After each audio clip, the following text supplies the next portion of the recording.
Hello, আসসালামু আলাইকুম। সবাই কেমন আছেন? আশা করছি সবাই খুব ভালো আছেন। আলহামদুলিল্লাহ আমরাও ভালো আছি। আজকে হলো আমাদের এখানে 11তম রোজা। 10 রোজা শেষ হয়ে কিন্তু 11 রোজা শুরু হয়ে গেছে। তো 11 রোজার জন্য ইফতারের প্রিপারেশন নিচ্ছি।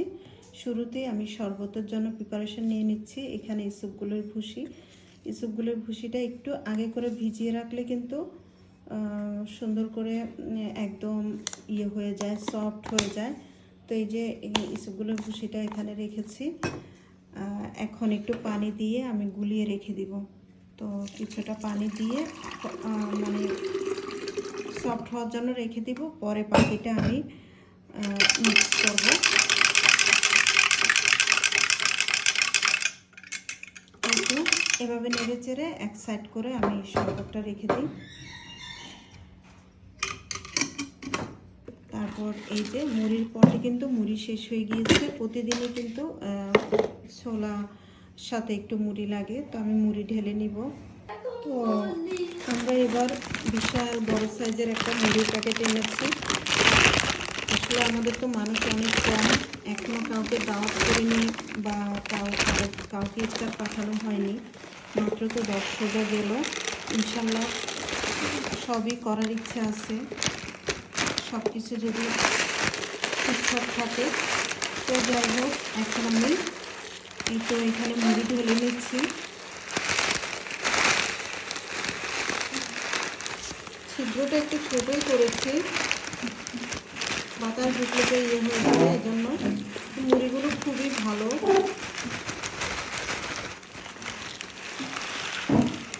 বেশি দিন যাবে না, যেহেতু মুড়ি ভালো। এই যে হাত হয়ে গেছে, কিন্তু 10 রোজায় হাত হয়ে গেছে।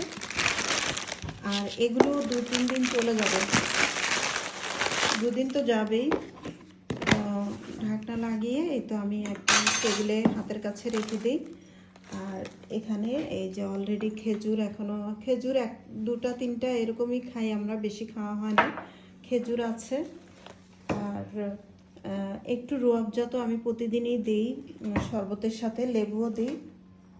এটা কিন্তু অনেক বেশি ভাল লাগে। এই দেখেন, গতকাল বাবুর আব্বু এগুলো নিয়ে আসছিল, এই যে পেঁয়াজু বেগুনি, ও একটা খেয়েছে। আমরা কিন্তু এগুলো খেতে চাই না, বলছি যে এগুলো আনিও না ওইভাবে। তারপর ও নিয়ে আসে। মানে আমি তৈলাক্ত জিনিস খেতেই পারি না, আমার মানে গ্যাস্ট্রিকের সমস্যা শুরু হয়। আমি একদমই এগুলো খাই না, খুব কম। বাসায় যেটা ভাজি টিস্যুর উপরে নেই, ওটাই মোটামুটি খাওয়া হয়। তো যাই হোক, ডালের পেঁয়াজুটা একটু কিছুটা খাই। তো আর কি করছি আপনাদের সাথে অল্প করে শেয়ার করি। তো আমি কিন্তু কিচেনে চলে আসছি। এই যে একটা কলা দেখতে পাচ্ছেন, এই কলাটা হচ্ছে কাঁচা কলা ছিল। কাঁচা কলাটা দেখলাম যে একদম সফট হয়ে গেছে আর পেকে গেছে। তো এটা খোলার পরে যতটুকু ভালো থাকবে নেয়ার মতো নিয়ে ফেলবো, আর যদি দেখি যে নষ্ট হয়ে গেছে তো ফেলে দিতে হবে, কিছু করার নেই। এটা দিয়ে আমার একটা ছোট ছোট করে মানে তেলের পিঠা বলে যে, ওটা ভাজার ইচ্ছে। তো এর জন্য আমি যে চালের গুঁড়ার প্যাকেটটা নামিয়ে নিয়ে আসছি, এটা আনছিলাম। একটা ময়দাও নিয়ে আসছিলাম, যেহেতু এই সময় আমাদের এই ধরনের জিনিস খাওয়া হয়। আর এই নুডলসটা রান্না করব। তো নুডলসের জন্য এই যে এখানে গাজর কুচি, তারপর এখানে যা যা ইনগ্রেডিয়েন্টস আমি ইউজ করি, এখানে টমেটো, পেঁয়াজ, কাঁচামরিচ, রসুন সব কিছু নিয়েছি। আর ডিম দিয়ে করব আজকে, তেমন কিছু নেই, মানে চিকেন বিফ এইসব কিছু দিব না। তো আর এখানে এই তো এখানে একটা তরমুজের অল্প আছে, তরমুজটা। আর এই ক্ষীরা, ধনে পাতা, পুদিনা পাতা এগুলো রেডি করে নিব। তো এখানে আমি নুডলসটা কেটে সিদ্ধ বসিয়ে দিই আগে। এই তো নুডলসটা বয়েল হওয়ার জন্য গরম পানি দিয়েছি। এখন নুডলসটা এখানে দিয়ে দিলাম। চুলার আঁচটা একটু বাড়িয়ে নেড়ে চেড়ে হালকা বয়েল হওয়ার পরে তুলে নেব। নুডলসের প্যাকেটের সাথে কিন্তু একটা মশলা আছে, এটা ইউজ করলে অনেক বেশি ভালো লাগে। তো ঠিক আছে, আমি একটু এগুলো বয়েল করে তারপর রান্নার সময় আপনাদের সাথে একটু শেয়ার করব। এই তো নুডলসটা সিদ্ধ করে একদম ছেঁকে নিয়েছি, ঠান্ডা পানি দিয়ে ধুয়ে একপাশে রেখে, আর এই যে কড়াইটাও বসিয়ে দিয়েছি। তো রান্নাটা যত দ্রুত করা যায়, এখন প্রায় 5টার কাছাকাছি হয়ে গেছে। তো রান্না শুরু করি। বিসমিল্লাহির রহমানির রহিম। তেল দিয়ে দিচ্ছি কড়াইয়ে। অতিরিক্ত তেল দিতে হবে না, যেহেতু নুডলস কম, তবে একটু ডিম আর ইয়ের জন্য যতটুকু প্রয়োজন দিচ্ছি।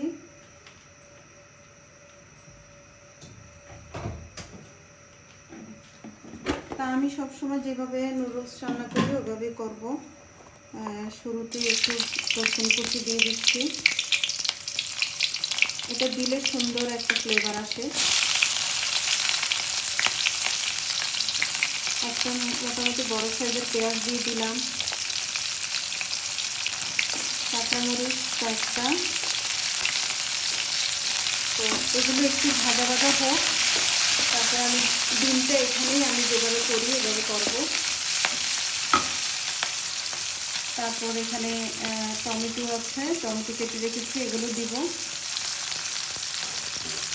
তো যে মশলাটা ছিল এই যে এখানে আগে থেকে দিয়ে রাখি।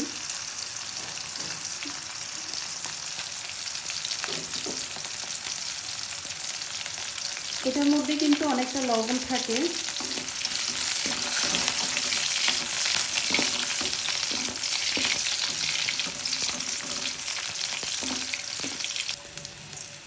তো পেঁয়াজ আর ইয়েটা একপাশে সরিয়ে ডিমটা দিয়ে দিচ্ছি।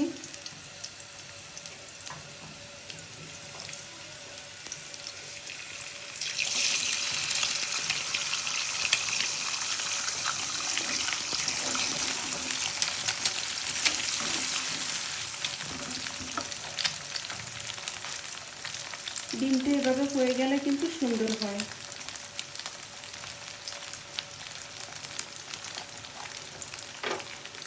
তো এই ডিম হচ্ছে, এখানে আমি কিছুটা সয়া সস দিয়ে দিব।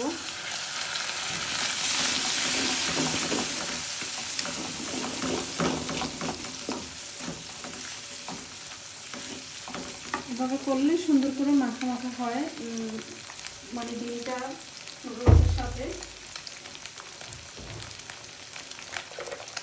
তো গাজর কুচিগুলো এখন দিয়ে দিচ্ছি।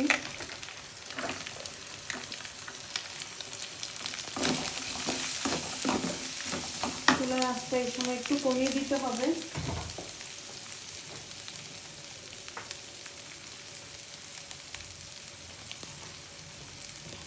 এখানে আমি 2টা টমেটো কেটে নিয়েছি, টমেটোগুলো দিয়ে দিই।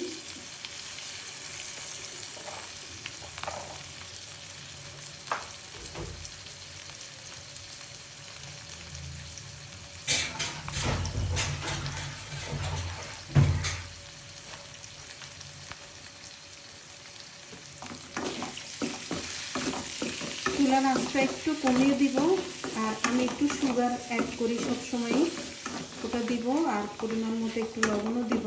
তবে তার আগে আমি এখানে যে মশলাটা দিয়েছি সেই মশলার মধ্যে কিন্তু লবণ থাকে, ওটার পরিমাণটা বুঝে তারপর দিতে হবে।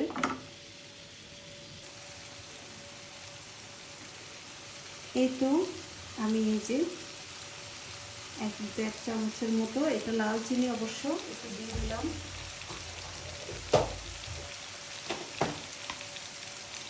তারপর সামান্য পরিমাণে লবণ দিব, কারণ এখানে সয়া সস দিয়েছি, তারপর মশলাটাতেও কিন্তু আছে। আর সবচেয়ে বড় কথা, এই ইয়েটাতে প্রচুর লবণ। এই কয়েকদিনের মধ্যে আমি যত রান্না করেছি রোজা রেখে, মাঝে মাঝে এরকম লবণ বেশি হয়ে গিয়েছে। তো এটাকে আমি ঢাকনা দিয়ে একটু সফট হওয়ার জন্য সুযোগ দিব। একটু সফট হয়ে আসলে তারপর নুডলসগুলো অ্যাড করে দিব। তো এখন কিন্তু এই যে আমার যে ইনগ্রেডিয়েন্টসগুলো দিয়েছি সবগুলো মোটামুটি সফট হয়ে আসছে। মোট কথা টমেটোটা একদম মেল্ট হয়ে গেছে। তো এই পর্যায়ে আমি নুডলসগুলো দিয়ে দিচ্ছি। নুডলসগুলো আর বেশিক্ষণ রাখা ঠিক হবে না, বেশিক্ষণ রাখলে কিন্তু এগুলো ঝরঝরে ভাবটা চলে যায়, যদিও আমি পানি দিয়ে ইয়ে করে রেখেছিলাম। এই তো নেড়ে চেড়ে এখন মিশিয়ে এটা তুলে নিব।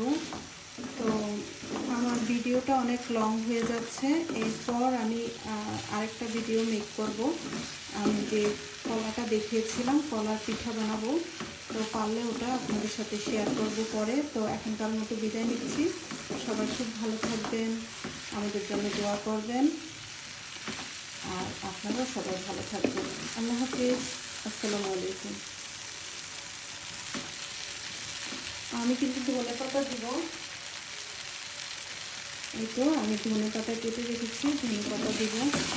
তো নুডলসে কিন্তু অনেকে ধনে পাতা পছন্দ করেন না, তো আমি একটু দিচ্ছি, সুন্দর একটা ফ্লেভার আসে। একদম ফ্রেশ ধনে পাতা ছিল। তো চুলার আঁচটা কমিয়ে দিই। তো ঠিক আছে, এটা আমার নুডলস মোটামুটি হয়ে গেছে। আল্লাহ হাফিজ।